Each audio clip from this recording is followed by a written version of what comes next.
Kaugnay pa rin ang panukalang pagbuwag sa PCGG. Makakapanayam natin ang dating senador at human rights lawyer ng ilang biktima ng martial law, si Attorney Rene Sagisag. Magandang umaga po, Attorney Sagisag. Magandang umaga po naman.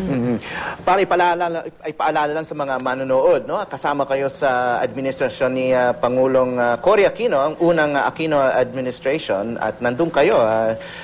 Saksi kayo sa kasaysayan ng panahon ni Marcos at Cory Aquino. Kaya isang authority kayo dito sa origins ng PCGG. No? So, bakit ba tinatag itong Presidential Commission on Good Government? Well, yan ang isang unang pinagmitingan noong as early as February 25, 1986. If you will recall, dalawang O-takings, dalawang Pangulo, until that night, the Marcoses were flown out. At yan ang isang tinutukan nga. Nag-meeting si Uncle Jovi at saka si President Cory sa Wakwak. Ito si dating Senador Jovi Salonga. Right. Na more than 1 year na yatang matindi ang sakit. No?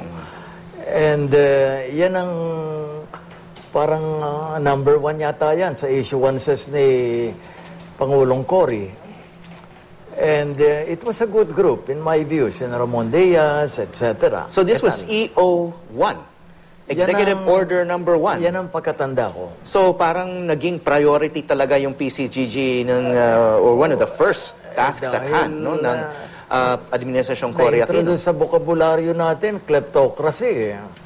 Kaya tinutukan yan dahil ang balita namin noon, mga $10 billion. Okay. Ngayon, hindi ko alam kung dapat buwagin o kung ang kino-complain ni Andy budget, then siguro more money should be appropriated.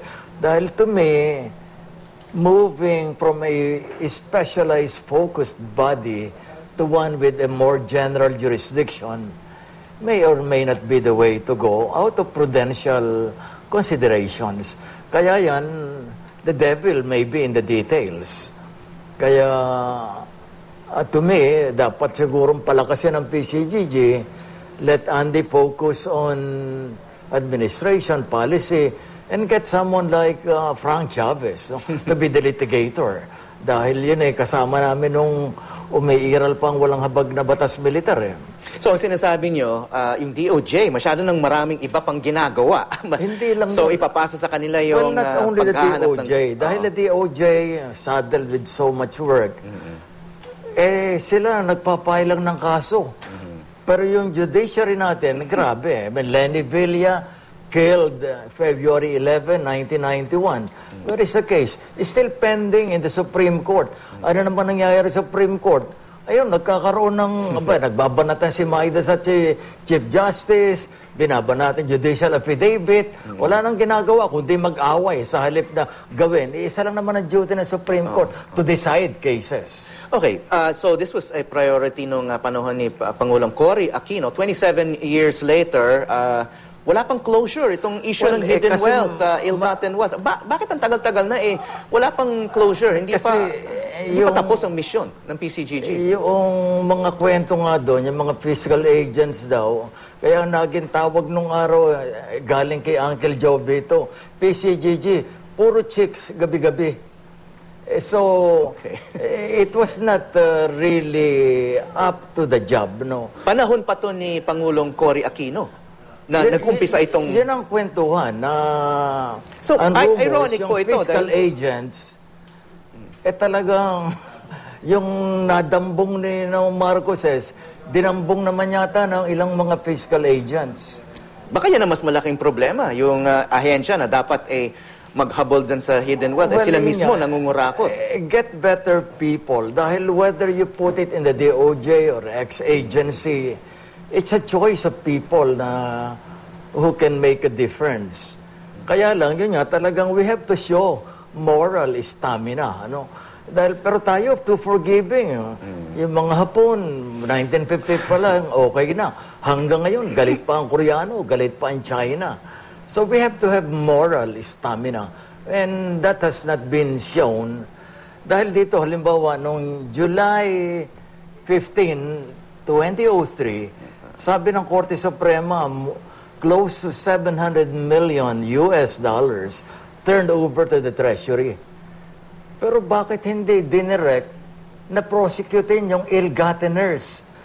And then, ang natutulog din naman sa pansitan, ang Congress, dapat pag na-forfeit ang 700 million US dollars, there should be a law not to qualify anymore Amy, Imelda, and Bongbong to run for public office. Dahil dito, pagka na-convict ka for even lighter offenses, you may not be able to run again, like Romy Halosos. Pero nasa jurisdiction po yan ng PCGG? Alin? No, sabi- yung pagpaprosecute dun sa mga ill-gotteners. Sila ang nandyan sa Sandikang Bayan eh.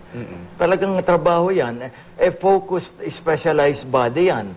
Pag inilipat mo sa more general ang jurisdiction, like the DOJ, I am not certain that that will be a step in the right direction. But may be a very long step in the wrong direction. Pero yun nga din po yung isang sinasabi ni PCGG Chair na mas mahirap na raw yung mission ng PCGG na habulin nga itong ill-gotten Marcos wealth. Dahil bumalik na sa kapangyarihan yung mga ilang Marcos. May senador na Marcos, may kongresista na Marcos, may gobernador na Marcos. Totoo kaya yun na mas mahirap na ngayon yung paghahabol ng Marcos wealth dahil nandyan na sila, nasa pamahalan ulit. The passage of time really helps any accused. No? The witnesses disappear, records are lost, and memory could be treacherous. Pero anong ibig sabihin? Tataas na lang natin ang pati paan natin. That's what I mean by moral stamina. Na kailangan, if this is the right thing, panindigan at kung saan man umabot yan. Kaya dito, kung nagre-raise tayo ng white flag, naku, hirap na kami, wala kaming budget. Hindi ito ang solusyon, kundi get better people or get more people. No? Dahil ako, I like Andy, no? Pero yun nga, baka kailangan madagdagan yung personnel. I mentioned one name, Frank Chavez, no? Dahil talagang litigator, talagang kasama namin sa kalye at kung saan pa. Yun ang, I think, in a less than perfect, uncertain world, that may be the better alternative. Now, ang kabutihan nitong, hindi din ako sure sa approach ni Andy, kung bakit nag-press con ka agad sa halip na confidential recommendation muna kay Pinoy, you know. And yet, it was good naman na ako, napapag-usapan. Yeah, I mean, you have even remembered forlorn and forgotten me. Kaya ako nandito ngayon. Dapat talagang pag-usapan yan. Unang-una, yun nga, huwag nang pahirapan ang Republic through the PCGG itong grupo ni na Robert Swift dahil kay maglaban Singapore, maglaban sa New York, maglaban sa US Supreme Court, ang kaaway ng human rights victims, ang gobyerno eh. Pero, Senator, hindi naman natin masasabing total failure itong PCG. Dahil, yun nga, dun sa 10 billion na sinabi nyo kanina, may 5 billion na raw na recover. May, yun nga, may lumalabas nga sa balita, may jewelry, may art, may real estate. So, kumbaga, may accomplishment din itong PCGG. I mean, no question. Dahil yan, talagang tinakbuhan kagad na Uncle Joby yun sa New York. And then, sina Cedre Ordonez at Pedro Pitt Yap nagpunta sa Switzerland. And they were able to convince the Swiss government to lift the veil of secrecy. Ibang-iba ngayon ang policy ngayon sa Switzerland. And that's thanks to Cory and the PCGG. Kaya ngayon, ibang-iba na ang policy sa Switzerland.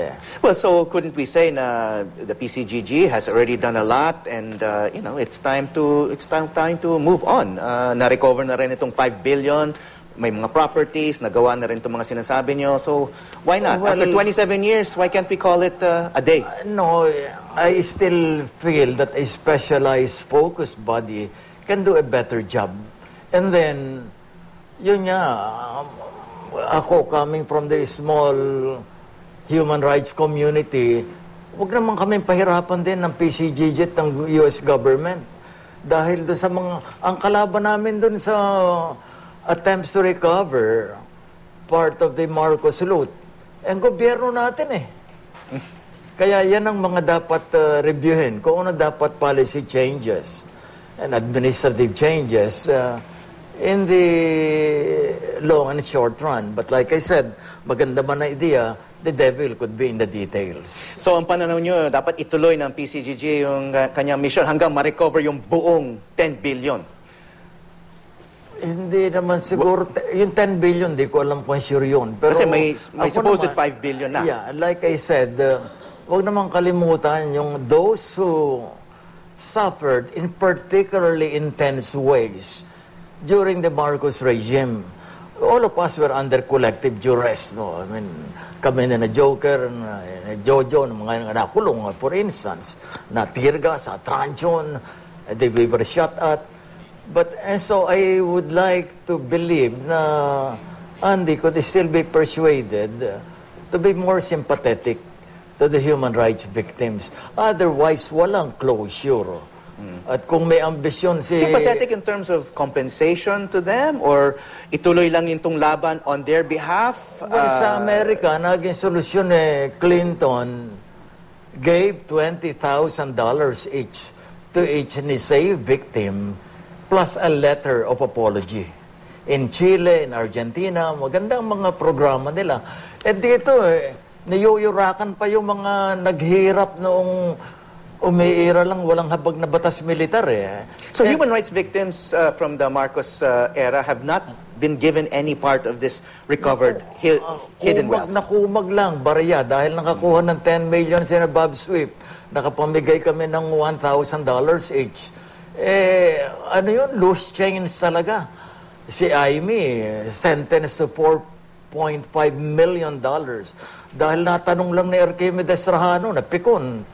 And yung mga sikyo, inilabas. 10 hours later, he was found very, very dead. 4.5 million, barya lang sa Marcos yan. Nasan siya ngayon? Gobernadora. May isang senador, may isang congressman, woman. Dapat yan na-disqualify from running for public office. Pag nakulang ko na 1 milyon, hindi, I cannot run again unless absolutely pardoned. Pero ito, nandambong ng bilyones. Where are they now? Kasi Bongbong, kung merong ambisyon sa 2016 or 2022, he has to liquidate the human rights problem. When he fights, sino ba? Ang kalaban niya 2022, Manny Pacquiao, Bong Revilla, yan siguro, pagpipilian ninyo, wala na kami siguro by then. Kahit masamang damo kami. I'm sure you will still be around. Okay, okay. Thank you very much, former Senator Rene Saguisa. Sa bantala, inaantabayanan pa rin natin ang pahayag ng pamilya Marcos kaugnay ng isyong ito. Thank you so much for your observations. You're most welcome. Anytime.